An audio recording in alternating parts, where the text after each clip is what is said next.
A reading of the Book of Jonah to the best of my ability.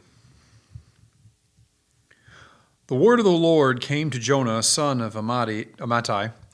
Go to the great city of Nineveh and preach against it, because its wickedness has come up before me.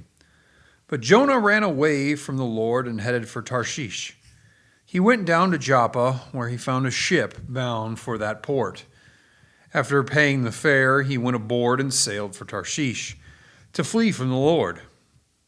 Then the Lord sent a great wind on the sea, and such a violent storm arose that the ship threatened to break up.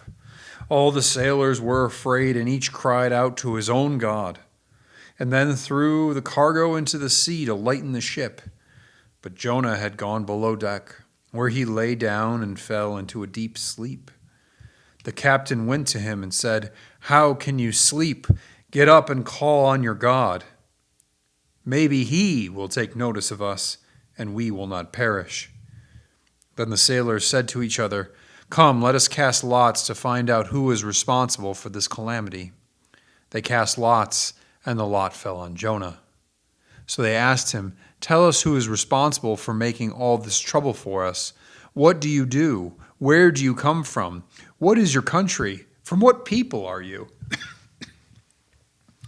He answered, "I am a Hebrew, and I worship the Lord, the God of heaven, who made the sea and the land." This terrified them, and they asked, "What have you done?" They knew he was running away from the Lord because he had already told them so. The sea was getting rougher and rougher, so they asked him, "What should we do to you to make the sea calm down for us?" "Pick me up and throw me into the sea," he replied, "and it will become calm. I know that it is my fault that this great storm has come upon you." Instead, the men did their best to row back to land, but they could not, for the sea grew even wilder than before. Then they cried to the Lord, "O Lord, please do not let us die for taking this man's life. Do not hold us accountable for killing an innocent man. For you, O Lord, have done as you pleased." Then they took Jonah and threw him overboard, and the raging sea grew calm. At this the men greatly feared the Lord, and they offered a sacrifice to the Lord and made vows to him. But the Lord provided a great fish to swallow Jonah, and Jonah was inside the fish 3 days and 3 nights. From inside the fish, Jonah prayed to the Lord his God. He said, "In my distress I called to the Lord, and he answered me. From the depths of the grave I called for help, and you listened to my cry. You hurled me into the deep, into the very heart of the seas, and the currents swirled about me. All your waves and breakers swept over me. I said, I have been banished from your sight, yet I will look again toward your holy temple.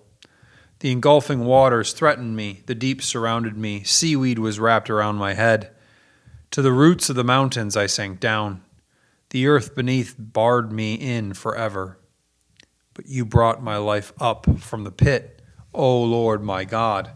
When my life was ebbing away, I remembered you, Lord, and my prayer rose to you, to your holy temple. Those who cling to worthless idols forfeit the grace that could be theirs, but I, with a song of thanksgiving, will sacrifice to you. What I have vowed, I will make good.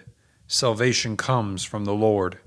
And the Lord commanded the fish, and it vomited Jonah onto dry land. Then the word of the Lord came to Jonah a second time. Go to the great city of Nineveh, and proclaim to it the message I give you. Jonah obeyed the word of the Lord and went to Nineveh.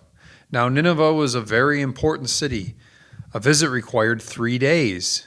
On the first day, Jonah started into the city.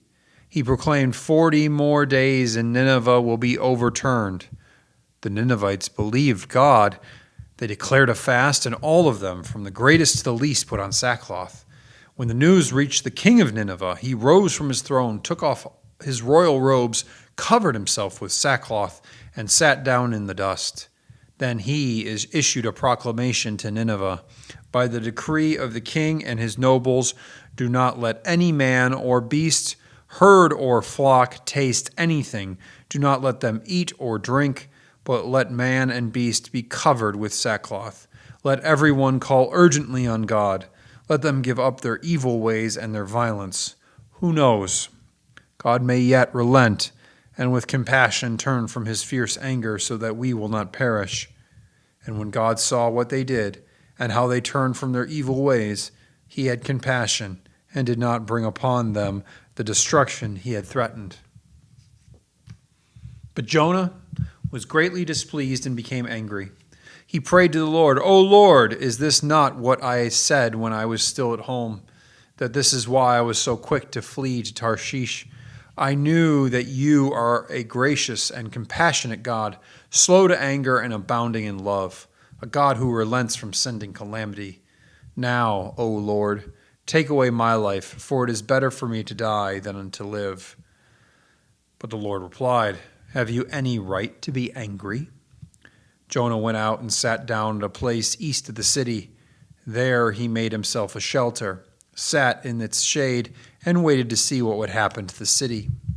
Then the Lord God provided a vine, and made it grow up over Jonah to give shade for his head, to ease his discomfort. And Jonah was very happy about the vine. But at dawn the next day God provided a worm, which chewed the vine so that it withered. When the sun rose, God provided a scorching east wind, and the sun blazed on Jonah's head, so that he grew faint. He wanted to die, and said, "It would be better for me to die than to live." But God said to Jonah, "Do you have a right to be angry about the vine?" "I do," he said. "I'm angry enough to die." But the Lord said, "You have been concerned about this vine, though you did not tend it or make it grow. It sprang up overnight and died overnight. But Nineveh has more than 120,000 people who cannot tell their right hand from their left, and many cattle as well. Should I not be concerned about that great city?"